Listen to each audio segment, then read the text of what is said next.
Last time पढ़ा था जिस टाइम हमने प्लांट मूवमेंट के बारे में, प्लांट ग्रोथ, हार्मोन्स, कोऑर्डिनेशन के बारे में पढ़ा था। सब एक एक करके ऑक्सिन के बारे में, साइटोकाइनिन के बारे में, एब्सिसिक एसिड हो गया, जिबरलिन के बारे में। उसके बाद आपने स्टडी किया था मूवमेंट, ट्रोपिक मूवमेंट होगी, और ट्रोपिक मूवमेंट में भी अलग अलग टाइप पढ़े थे। जैसे स्टार्टिंग में पढ़ा फोटोट्रोपिज्म, जियोट्रोपिज्म, हाइड्रोट्रोपिज्म, कीमोट्रोपिज्म, और एटलीस्ट में बिल्कुल थिग्मोट्रोपिज्म पढ़ा था। आज एक टर्म आती है नेस्टिक मूवमेंट। क्वेश्चन बहुत बार पूछा जाता है इससे, नेस्टिक मूवमेंट में और ट्रोपिक मूवमेंट में डिफरेंस क्या है। पहली बात, नेस्टिक मूवमेंट है वो रिस्पॉन्स के जो स्टिमुलस है उसके खिलाफ रिस्पॉन्स दिया जाता है, ना तो उसकी डायरेक्शन में होगा ना उससे अपोजिट डायरेक्शन में। मैं कह सकता हूं नेस्टिक मूवमेंट है वो response to an external stimulus in which direction of response is not determined by the direction of stimulus। means जिस डायरेक्शन में स्टिमुलस हो रहा है क्या पता उसी डायरेक्शन में या उससे अपोजिट डायरेक्शन में, उसकी डायरेक्शन में या उससे अपोजिट डायरेक्शन में रिस्पांस दिया जाता है, that is called trophic movement. लेकिन नेस्टिक मूवमेंट ऐसा नहीं है, ये स्टिमुलस की तरफ नहीं होगा। इट मींस जो रिस्पांस दिया जाएगा उस स्टिमुलस की डायरेक्शन को डिटरमाइन नहीं करता है। ठीक है जी। तो नेस्टिक मूवमेंट को मैं कहूंगा एक नॉन डायरेक्शनल रिस्पांस है जो प्लांट्स देते हैं किसके रिस्पांस में, एक्सटर्नल स्टिमुलस में। इसका एग्जांपल आता है, एक प्लांट है mimosa pudica, touch me not plant. आप सबने देखा है mimosa pudica, touch me not plant. उसमें होता क्या है, जैसे हम उस प्लांट को जो टच करते हैं लीफ को, वो एकदम से श्रिंक कर जाता है, यानी पत्ते हैं वो बंद हो जाते हैं।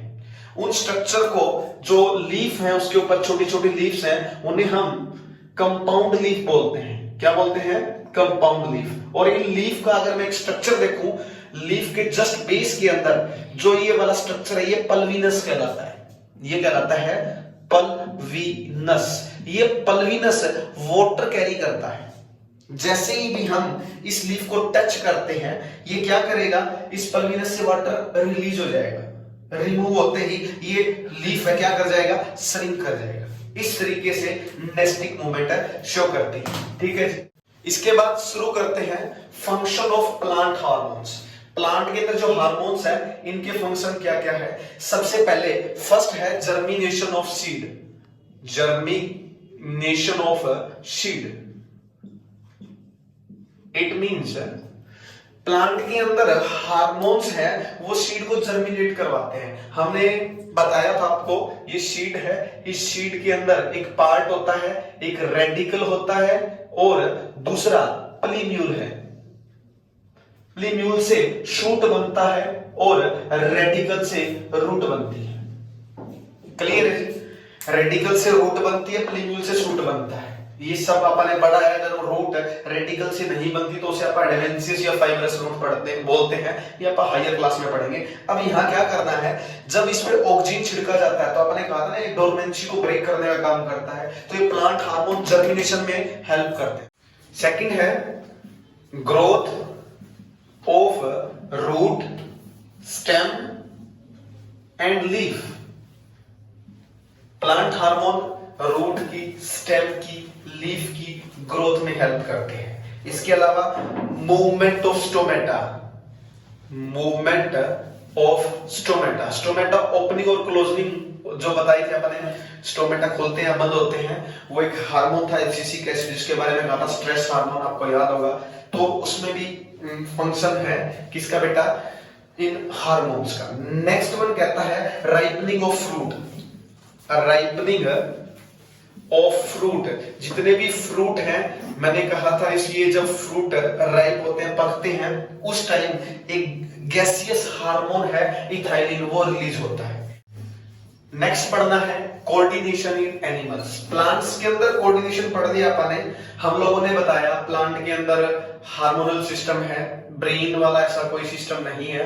लेकिन एनिमल्स के अंदर बात करूं तो यूनिसेलुलर ऑर्गेनिज्म से लेकर मल्टीसेलुलर ऑर्गेनिज्म तक अलग अलग टाइप का सिस्टम इनके अंदर डेवलप होता है जो रिस्पॉन्स करता है एक्सटर्नल स्टिमुलस की। सबसे पहले बात करते हैं आप, एक टर्म आती है नर्वस सिस्टम। ऐसा सिस्टम जो एनिमल के अंदर बना होता है किसी एक्सटर्नल स्टिमुलस के रिस्पॉन्स देने के लिए, उसे नर्वस सिस्टम बोलते हैं। और एक नर्वस सिस्टम की सबसे छोटी यूनिट है नर्व सेल। सबसे छोटी यूनिट होती है नर्व सेल। एक नर्व सेल इज द, इसको मैं कहूं, इसकी डेफिनेशन बोलूं, what is the nerve cell? It is the structural and functional unit of nervous system. किसी भी नर्वस सिस्टम की सबसे छोटी और फंक्शनल यूनिट है वो नर्व सेल होती है। एक नर्व सेल की बात करूं मैं तो उस नर्व सेल में स्ट्रक्चरली डेंड्राइट्स होते हैं, सेल बॉडी होती है, एक्सोन होता है और नर्व एंडिंग होगी। एक नर्व सेल का स्ट्रक्चर आप लोग छोटी क्लासों में पढ़ चुके हो। वैसे आपको पढ़ाया जाता है एक नर्व सेल जिसे न्यूरॉन भी कहा जाता है। क्या बोलते हैं? न्यूरॉन। ये न्यूरॉन या नर्व सेल बिल्ड करती है, मतलब बनाती है पूरे ऑर्गेनिज्म, एक मल्टीसेलुलर ऑर्गेनिज्म में नर्वस सिस्टम को। ठीक है जी। सबसे पहले यूनिसेलुलर्स की बात करते हैं। यूनिसेलुलर ऑर्गेनिज्म में कोई ब्रेन सिस्टम नहीं है, जस्ट सिंगल नर्व सेल या सिंपल रिसेप्टर्स मिलेंगे। फोटो रिसेप्टर हो गया, ओल्फैक्टो रिसेप्टर हो गया। जैसे अपने अंदर बात करूं मैं, सेंस ऑर्गन है अलग अलग टाइप के, 5 टाइप के। वैसे छोटे ऑर्गेनिजम्स में सिंपली क्या होंगे, ये रिसेप्टर्स होंगे। टच सेंसिटिव हो जाएगा थिग्मो, और मैं स्किन से रिलेटेड बोलूं या मैं कहूं आई से रिलेटेड है, ये सब रिसेप्टर्स प्रेजेंट होते हैं। इन रिसेप्टर्स को कहा जाता है अलग अलग। अगर मैं कहूं लाइट रिसीव करने वाले दोनों, उनको बोलेंगे फोटो रिसेप्टर। साउंड से रिलेटेड है, उनको बोलेंगे अपन फोनो रिसेप्टर। नेक्स्ट कहता है अगर मैं टेस्ट से रिलेटेड है, दैट मींस सूंघने से रिलेटेड है, हम उसे बोलेंगे ओल्फैक्टरी रिसेप्टर्स। एंड टेस्ट से रिलेटेड है, उनको बोलेंगे अपन गैस्ट्रो रिसेप्टर सेल्स। और टच से रिलेटेड वो बता चुका हूं, थर्मो रिसेप्टर सेल्स बोल सकते हैं या रिसेप्टर्स हैं। ये अलग अलग ऑर्गेनिज्म में अलग अलग हो सकते हैं। अगर मैं ह्यूमन बीइंग की बात करूं तो टच से रिलेटेड है वो स्किन है, टेस्ट से रिलेटेड है वो टंग है, और ओल्फैक्टरी से रिलेटेड नोज है, और फोनो रिसेप्टर कान है, फोटो रिसेप्टर आईज है। अब बात करते हैं ह्यूमन बीइंग के अंदर। डायरेक्ट आता हूं मैं, ह्यूमन बीइंग के अंदर किस प्रकार से नर्वस सिस्टम होगा, ह्यूमन नर्वस सिस्टम। अब पढ़ते हैं ब्रेन्स के एक एक पार्ट के बारे में। सबसे पहले आता है फोर ब्रेन, मिड ब्रेन और हाइंड ब्रेन। फोर ब्रेन के पार्ट है, सबसे पहले है सेरेब्रम, नंबर 2 डायसाफ्लोम, आप इसे थैलेमस बोल सकते हो, और third one is olfactory lobes, olfactory lobes, thalamus, cerebrum, olfactory lobes। ये 3 पार्ट है। इनके स्ट्रक्चर के बारे में डिस्कस ना करते हुए डायरेक्ट आप इनके फंक्शन पे कंसंट्रेट करेंगे, क्योंकि 10th क्लास में इनके फंक्शन तक पूछता है। सिर्फ ये पूछ लेता है कौन सा पार्ट कहां है। तो सबसे पहले जो सेरेब्रम है वो लार्जेस्ट पार्ट है ब्रेन का। अगर आपसे कोई क्वेश्चन पूछे लार्जेस्ट पार्ट बताओ ब्रेन का, तो दैट इज सेरेब्रम। लगभग 2/3 पार्ट सेरेब्रम ही होता है जो फोर ब्रेन के अंदर प्रेजेंट है। थैलेमस, हाइपोथैलेमस, इसे डायसाफ्लोम का पार्ट कहा जाता है। ओल्फैक्टरी लोब्स, ये सूंघने से संबंधित, तीनों का फंक्शन एक एक साथ करने चलते हैं। सेरेब्रम के बारे में कहता है ये क्या करता है, रिसीव करता है सेंसरी इंपल्स को। सॉरी, एक चीज अपने पीछे पेंडिंग थी वो मैं बता देता हूं। ब्रेन के अंदर जो मैसेज लेके, 2 टाइप की न्यूरॉन है या नर्व सेल है। नर्व सेल 2 टाइप की, एक तो सेंसरी और दूसरी है मोटर। जो कोई भी नर्व मैसेज लेके जाती है सेंस ऑर्गन से, सेंस ऑर्गन से जो मैसेज लेके जाते हैं कहां, ब्रेन तक, ऐसी नर्व होती है सेंसरी नर्व। और ऐसी नर्व जो ब्रेन से मसल लगा लो, या मैं सीधा कह सकता हूं ऑर्गन्स जो जिन पर वर्क करना है, जो मैसेज जिनके लिए बना है। जैसे मैं बोलूं अगर मेरा हाथ टच किया किसी चीज को तो मेरे ब्रेन ने ऑर्डर दिया हाथ पीछे लेकर, तो ये मसल पे वर्क करेगी, तो वो मैसेज जो आएगा उसको लेकर आएगा कौन, मोटर नर्व सेल या मोटर न्यूरॉन्स। तो इसने कहा सेरेब्रम के अंदर जितनी भी सेंसरी सेल्स हैं, सेंसरी इंपल्स है, वो रिसीव होती है इसी के अंदर। जितने भी सेंस यानी 5 सेंस ऑर्गन है, 500 सेंस ऑर्गन से मैसेज सारे के सारे कहां आएंगे? इस सेरेब्रम के अंदर। दूसरा कहता है ये मोटर न्यूरॉन यानी जो मैसेज लेके जा रहे हैं उनको इनिशिएट करने का काम करता है सेरेब्रम। नेक्स्ट ये जगह है इंटेलिजेंस की, मेमोरी की, विल की, थिंकिंग, लर्निंग, जो आप पढ़ रहे हो, आपके इमोशंस सब कंट्रोल होते हैं सेरेब्रम से। ठीक है जी। नेक्स्ट आता है थैलेमस, नहीं सॉरी पहले मैं ओल्फैक्टरी लोब बता देता हूं। ओल्फैक्टरी लोब के बारे में कहा जाता है ये related to sense, related to smell से रिलेटेड है। जनरली ये अपने अंदर बहुत कम डेवलप्ड है, कुत्तों के अंदर ज्यादा डेवलप्ड होते हैं। क्यों? क्योंकि हम लोग देखने पर ज्यादा विश्वास, देखकर किसी चीज पर विश्वास ज्यादा करते हैं ना कि सूंघ कर। ठीक है जी, ये चीज है। एक और खास बात, फीमेल्स में ओल्फैक्टरी लोब ज्यादा डेवलप होती है। इट मींस लड़कियों को ज्यादा पता लगता है घर में क्या बना हुआ है। ठीक है। एक और खास बात फीमेल से रिलेटेड ही है, मेंस्ट्रुअल साइकिल के दौरान ये सबसे ज्यादा एक्टिव होती है ओल्फैक्टरी लोब्स। ठीक है जी। नेक्स्ट आता है थैलेमस और हाइपोथैलेमस, दोनों को एक ही में कवर कर रहा हूं। ये कहता है क्रूड सेंसेशन होती है, मेरे को बहुत ज्यादा गर्मी लग रही है, बहुत ज्यादा भूख लगी हुई है, बहुत ज्यादा गुस्सा आ रहा है, ये सब कंट्रोल होता है बेटा थैलेमस से। प्लस थ्रस्ट, एंगर सब यहीं से होता है। एक और बात कहता है होमोस्टेसिस बनाना होता है बॉडी में। होमोस्टेसिस का मतलब कंट्रोल करना बॉडी के टेम्परेचर को, ऑस्मोटिक फ्लूइड कंसंट्रेशन को, वो सब कुछ कंट्रोल करता है कौन? थैलेमस। ठीक है जी। Next mid brain. Mid brain के दो पार्ट है, कुरुरा सेरिबरी और सेरेब्रल पेडेंकल। इन दोनों को मैं ज्यादा लंबा ना खींचते हुए सिर्फ एक ही बात बोलूंगा, मिड ब्रेन का काम है फोर ब्रेन को हिंड ब्रेन के साथ, सॉरी हाइंड ब्रेन के साथ जोड़ने का। फोर ब्रेन को किसके साथ जोड़ने का? हिंड ब्रेन के साथ जोड़ने का काम है मिड ब्रेन का। इससे ज्यादा फालतू आपको नहीं लिखना, मेन जो लिखना है वो आपको समझना है वो हाइंड ब्रेन के बारे में, क्योंकि क्वेश्चन है या तो फोर ब्रेन के सेरेब्रम से पूछता है, या फिर हाइंड ब्रेन के सेरेबलम, या फिर मेडुला ओब्लंगेटा से पूछता है। तो बात करते हैं हिंड ब्रेन के किससे? सबसे पहले बात करते हैं सेरेबलम। नाम कंफ्यूजन वाला है, सेरेबलम। एक और पार्ट है इसका पोन्स, और last one medulla oblongata. Medulla oblongata, तीन अलग अलग पार्ट्स हैं हिंड ब्रेन के जो आपको पढ़ने हैं। First is cerebrum. सेरेब्रम के बारे में कहता है ये वोलेंट्री एक्शन को कंट्रोल करता है। अब आपको ये कंफ्यूजन हो जाएगी सर वोलेंट्री एक्शन कौन से हैं, इनवोलेंट्री कौन से हैं? तो आप लोगों ने पढ़ा होगा वोलेंट्री एक्शन, ऐसे एक्शन जो बॉडी के अंदर मेरी इच्छा से हो रहे हो। जैसे अब मैं लिख रहा हूं, मेरी इच्छा से लिख रहा हूं, मैंने साफ किया, मेरी इच्छा से साफ किया, मैं किसी को पीट रहा हूं, मेरी इच्छा से कर रहा हूं, किसी को थप्पड़ मार रहा हूं, मेरी इच्छा से, बिना इच्छा से नहीं कर रहा। समझ रहे हो बात है? ऐसे एक्शन जो मेरी विल पावर, या मैं कहूं मेरी मतलब माइंड इन्वॉल्व तो दोनों में होगा, लेकिन मेरी विल होगी उसके अंदर, मेरी इच्छा होगी, तो होंगे वॉलेंट्री एक्शंस। ऐसे एक्शन जिनमें मेरी इच्छा भी नहीं है, जैसे मेरी हार्ट बीट चल रहा है, मेरी इच्छा थोड़ी है, मैं को रोकना चाहूं, रुक जाए, रुक थोड़ी जाएगी।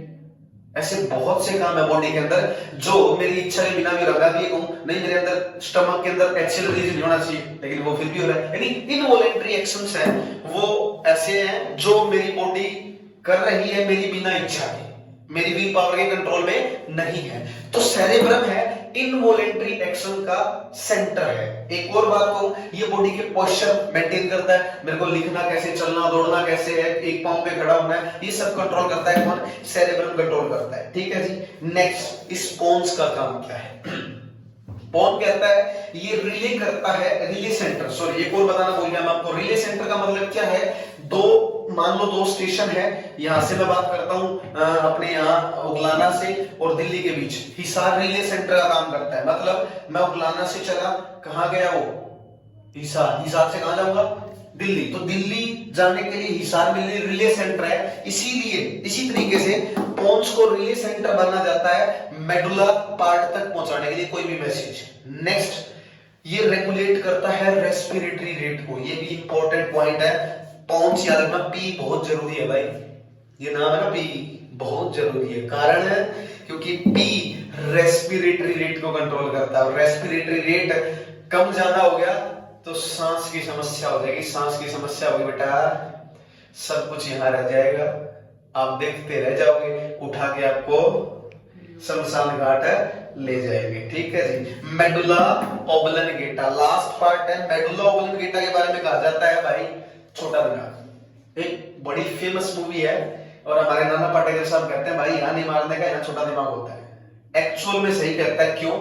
मेडुला ओब्लंगेटा बहुत सारे ऐसे फंक्शन है बॉडी के अंदर जिनको कंट्रोल करता है, जैसे हार्ट बीट हो गया, रेस्पिरेशन रिदम हो गया, कफिंग हो गया, स्नीजिंग हो गया, वोमिटिंग हो गया, हार्ट ब्लड प्रेशर हो गया, ठीक है जी, सीक्रेशन ऑफ सलाइवा, इन सबको कंट्रोल करता है। अगर जोर से बढ़िया तरीके से अगर यहां मार दिया जाए तो ये क्या कर देगा, हार्ट बीट को रोक सकता है, ब्लड प्रेशर को ऊपर नीचे कर देगा, जिससे क्या होगा, बंदा खत्म भी हो सकता है। बढ़िया चोट लगने के बाद अगर चोट लगती है मेडुला ओब्लंगेटा के ऊपर, फिनिश अप हो जाएगा बंदा। तो अपने को याद रखने हैं दीज और सब यो अपने पढ़ा। ये सेंट्रल नर्वस सिस्टम का एक पार्ट था। छोटा सा पार्ट स्पाइनल कॉर्ड के बारे में बचता है। स्पाइनल कॉर्ड है क्या, आपको बता सकते हो। स्पाइनल कॉर्ड एक पतला सा धागा लाइक स्ट्रक्चर है जो अपनी बॉडी में प्रेजेंट है वर्टिब्रल कॉलम के अंदर। मतलब ये जो आप पढ़ते हो ना रीढ़ की हड्डी, इसको बोलते हैं वर्टिब्रल कॉलम, इसके अंदर। ठीक है जी। इसका काम क्या है, पहला तो इसको जो वर्कलोड है ब्रेन का उसको घटाना है। फंक्शन सेम है दोनों का, बॉडी के अंदर कंट्रोल एंड कोऑर्डिनेशन बनाए रखना। ठीक है जी। अब पढ़ते हैं ब्रेन्स के एक एक पार्ट के बारे में। सबसे पहले आता है फोर ब्रेन, मिड ब्रेन और हाइंड ब्रेन। फोर ब्रेन के पार्ट है, सबसे पहले है सेरेब्रम, नंबर 2 डायसाफ्लोम, आप इसे थैलेमस बोल सकते हो, और third one is olfactory lobes, olfactory lobes, thalamus, cerebrum, olfactory lobes। ये 3 पार्ट है। इनके स्ट्रक्चर के बारे में डिस्कस ना करते हुए डायरेक्ट आप इनके फंक्शन पे कंसंट्रेट करेंगे, क्योंकि 10th क्लास में इनके फंक्शन तक पूछता है। सिर्फ ये पूछ लेता है कौन सा पार्ट कहां है। तो सबसे पहले जो सेरेब्रम है वो लार्जेस्ट पार्ट है ब्रेन का। अगर आपसे कोई क्वेश्चन पूछे लार्जेस्ट पार्ट बताओ ब्रेन का, तो दैट इज सेरेब्रम। लगभग 2/3 पार्ट सेरेब्रम ही होता है जो फोर ब्रेन के अंदर प्रेजेंट है। थैलेमस, हाइपोथैलेमस, इसे डायसाफ्लोम का पार्ट कहा जाता है। ओल्फैक्टरी लोब्स, ये सूंघने से संबंधित, तीनों का फंक्शन एक एक साथ करने चलते हैं। सेरेब्रम के बारे में कहता है ये क्या करता है, रिसीव करता है सेंसरी इंपल्स को। सॉरी, एक चीज अपने पीछे पेंडिंग थी वो मैं बता देता हूं। ब्रेन के अंदर जो मैसेज लेके, 2 टाइप की न्यूरॉन है या नर्व सेल है। नर्व सेल 2 टाइप की, एक तो सेंसरी और दूसरी है मोटर। जो कोई भी नर्व मैसेज लेके जाती है सेंस ऑर्गन से, सेंस ऑर्गन से जो मैसेज लेके जाते हैं कहां, ब्रेन तक, ऐसी नर्व होती है सेंसरी नर्व। और ऐसी नर्व जो ब्रेन से मसल लगा लो, या मैं सीधा कह सकता हूं ऑर्गन्स जो जिन पर वर्क करना है, जो मैसेज जिनके लिए बना है। जैसे मैं बोलूं, अगर मेरा हाथ टच किया किसी चीज को तो मेरे ब्रेन ने ऑर्डर दिया हाथ पीछे लेकर, तो ये मसल पे वर्क करेगी, तो वो मैसेज जो आएगा उसको लेकर आएगा कौन, मोटर नर्व सेल या मोटर न्यूरॉन्स। तो इसने कहा सेरेब्रम के अंदर जितनी भी सेंसरी सेल्स हैं, सेंसरी इंपल्स है, वो रिसीव होती है इसी के अंदर। जितने भी सेंस, यानी 5 सेंस ऑर्गन है, 500 सेंस ऑर्गन से मैसेज सारे के सारे कहां आएंगे, इस सेरेब्रम के अंदर। दूसरा कहता है ये मोटर न्यूरॉन, यानी जो मैसेज लेके जा रहे हैं उनको इनिशिएट करने का काम करता है सेरेब्रम। नेक्स्ट, ये जगह है इंटेलिजेंस की, मेमोरी की, विल की, थिंकिंग, लर्निंग, जो आप पढ़ रहे हो, आपके इमोशंस सब कंट्रोल होते हैं सेरेब्रम से। ठीक है जी। नेक्स्ट आता है थैलेमस, नहीं सॉरी, पहले मैं ओल्फैक्टरी लोब बता देता हूं। ओल्फैक्टरी लोब के बारे में कहा जाता है ये related to sense, related to smell से रिलेटेड है। जनरली ये अपने अंदर बहुत कम डेवलप्ड है, कुत्तों के अंदर ज्यादा डेवलप्ड होते हैं। क्यों? क्योंकि हम लोग देखने पर ज्यादा विश्वास, मतलब देखकर किसी चीज पर विश्वास ज्यादा करते हैं, ना कि सूंघ कर। ठीक है जी। ये चीज है। एक और खास बात, फीमेल्स में ओल्फैक्टरी लोब ज्यादा डेवलप होती है। इट मींस लड़कियों को ज्यादा पता लगता है घर में क्या बना हुआ है। ठीक है। एक और खास बात फीमेल से रिलेटेड ही है, मेंस्ट्रुअल साइकिल के दौरान ये सबसे ज्यादा एक्टिव होती है ओल्फैक्टरी लोब्स, ठीक है जी। नेक्स्ट आता है थैलेमस और हाइपोथैलेमस, दोनों को एक ही में कवर कर रहा हूं। ये कहता है क्रूड सेंसेशन होती है, मेरे को बहुत ज्यादा गर्मी लग रही है, बहुत ज्यादा भूख लगी हुई है, बहुत ज्यादा गुस्सा आ रहा है, ये सब कंट्रोल होता है बेटा थैलेमस से। प्लस थ्रस्ट, एंगर सब यहीं से होता है। एक और बात कहता है होमोस्टेसिस बनाना होता है बॉडी में। होमोस्टेसिस का मतलब कंट्रोल करना बॉडी के टेम्परेचर को, ऑस्मोटिक फ्लूइड कंसंट्रेशन को, वो सब कुछ कंट्रोल करता है कौन? थैलेमस, ठीक है जी। Next mid brain. Mid brain के दो पार्ट है, कुरुरा सेरिब्री और सेरेब्रल पेडेंकल। इन दोनों को मैं ज्यादा लंबा ना खींचते हुए सिर्फ एक ही बात बोलूंगा, मिड ब्रेन का काम है फोर ब्रेन को हिंड ब्रेन के साथ, हाइंड ब्रेन के साथ जोड़ने का। फोर ब्रेन को किसके साथ जोड़ने का? हिंड ब्रेन के साथ जोड़ने का काम है मिड ब्रेन का। इससे ज्यादा फालतू आपको नहीं लिखना, मेन जो लिखना है वो आपको समझना है वो हाइंड ब्रेन के बारे में, क्योंकि क्वेश्चन है या तो फोर ब्रेन के सेरेब्रम से पूछता है, या फिर हाइंड ब्रेन के सेरेबलम, या फिर मेडुला ओब्लंगेटा से पूछता है। तो बात करते हैं हिंड ब्रेन के किससे? सबसे पहले बात करते हैं सेरेबलम। नाम कंफ्यूजन वाला है, सेरेबलम। एक और पार्ट है इसका पोन्स, और last one medulla oblongata. Medulla oblongata, तीन अलग अलग पार्ट्स हैं हिंड ब्रेन के जो आपको पढ़ने हैं। First is cerebrum. सेरेब्रम के बारे में कहता है ये वोलेंट्री एक्शन को कंट्रोल करता है। अब आपको ये कंफ्यूजन हो जाएगी सर वोलेंट्री एक्शन कौन से हैं, इनवोलेंट्री कौन से हैं? तो आप लोगों ने पढ़ा होगा वोलेंट्री एक्शन, ऐसे एक्शन जो बॉडी के अंदर मेरी इच्छा से हो रहे हो। जैसे अब मैं लिख रहा हूं, मेरी इच्छा से लिख रहा हूं, मैंने साफ किया, मेरी इच्छा से साफ किया, मैं किसी को पीट रहा हूं, मेरी इच्छा से कर रहा हूं, किसी को थप्पड़ मार रहा हूं, मेरी इच्छा से, बिना इच्छा से नहीं कर रहा। समझ रहे ये बात है? ऐसे एक्शन जो मेरी विल पावर, या मैं कहूं मेरी मतलब माइंड इन्वॉल्व तो दोनों में होगा, लेकिन मेरी विल होगी उसके अंदर, मेरी इच्छा होगी, तो वो होंगे वॉलेंट्री एक्शंस। ऐसे एक्शन जिनमें मेरी इच्छा भी नहीं है, जैसे मेरी हार्ट बीट चल रहा है, मेरी इच्छा थोड़ी है, मैं को रोकना चाहूं, रुक जाए, रुक थोड़ी जाएगी। ऐसे बहुत से काम है बॉडी के अंदर जो मेरी इच्छा के बिना भी रहा भी कहूं नहीं, मेरे अंदर स्टमक के अंदर एक्सेल रिलीज नहीं होना चाहिए, लेकिन वो फिर भी हो रहा है। यानी इनवॉलेंट्री एक्शंस हैं, वो ऐसे हैं जो मेरी बॉडी कर रही है मेरी बिना इच्छा के, मेरी विल पावर के कंट्रोल में नहीं है। तो सेरेब्रम है इनवॉलेंट्री एक्शन का सेंटर है। एक और बात कहूं, ये बॉडी के पोस्चर मेंटेन करता है, मेरे को लिखना कैसे, चलना दौड़ना कैसे है, एक पांव पे खड़ा होना है, ये सब कंट्रोल करता है कौन? सेरेब्रम कंट्रोल करता है, ठीक है जी। नेक्स्ट इस पोन्स का काम क्या है? पोन कहता है ये रिले करता है, रिले सेंटर, सॉरी एक और बताना भूल गया मैं आपको, रिले सेंटर का मतलब क्या है? दो मान लो दो स्टेशन है, यहां से मैं बात करता हूं अपने यहाँ उगलाना से और दिल्ली के बीच, हिसार रिले सेंटर का काम करता है। मतलब मैं उगलाना से चला, कहां गया वो? हिसार। हिसार से कहां जाऊंगा? दिल्ली। तो दिल्ली जाने के लिए हिसार में रिले सेंटर है, इसीलिए इसी तरीके से पोन्स को रिले सेंटर बनना जाता है मेडुला पार्ट तक पहुंचाने के लिए कोई भी मैसेज। नेक्स्ट ये रेगुलेट करता है रेस्पिरेटरी रेट को, ये भी इंपॉर्टेंट पॉइंट है। पोन्स याद रखना, पी बहुत जरूरी है भाई, ये नाम है ना पी, बहुत जरूरी है। कारण है क्योंकि पी रेस्पिरेटरी रेट को कंट्रोल करता है, और रेस्पिरेटरी रेट कम ज्यादा हो गया तो सांस की समस्या हो जाएगी। सांस की समस्या होगी बेटा, सब कुछ यहां रह जाएगा, आप देखते रह जाओगे, उठा के आपको शमशान घाट ले जाएंगे, ठीक है जी। मेडुला ओब्लंगेटा लास्ट पार्ट है। मेडुला ओब्लंगेटा के बारे में कहा जाता है भाई छोटा दिमाग, एक बड़ी फेमस मूवी है, और हमारे नाना पाटेकर साहब कहते हैं भाई यहाँ नहीं मारने का, यहाँ छोटा दिमाग होता है। एक्चुअल में सही कहता है, क्यों? मेडुला ओब्लंगेटा बहुत सारे ऐसे फंक्शन है बॉडी के अंदर जिनको कंट्रोल करता है, जैसे हार्ट बीट हो गया, रेस्पिरेशन रिदम हो गया, कफिंग हो गया, स्नीजिंग हो गया, वोमिटिंग हो गया, हार्ट ब्लड प्रेशर हो गया, ठीक है जी, सीक्रेशन ऑफ सलाइवा, इन सबको कंट्रोल करता है। अगर जोर से बढ़िया तरीके से अगर यहां मार दिया जाए तो ये क्या कर देगा? हार्ट बीट को रोक सकता है, ब्लड प्रेशर को ऊपर नीचे कर देगा, जिससे क्या होगा?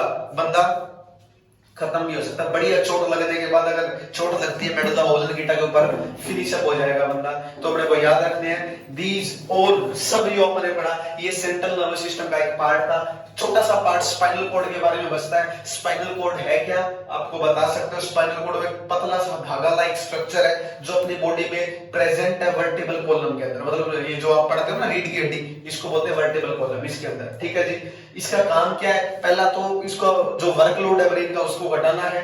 फंक्शन सेम है दोनों का, बॉडी के अंदर कंट्रोल एंड कोऑर्डिनेशन बनाए रखना। ठीक है जी।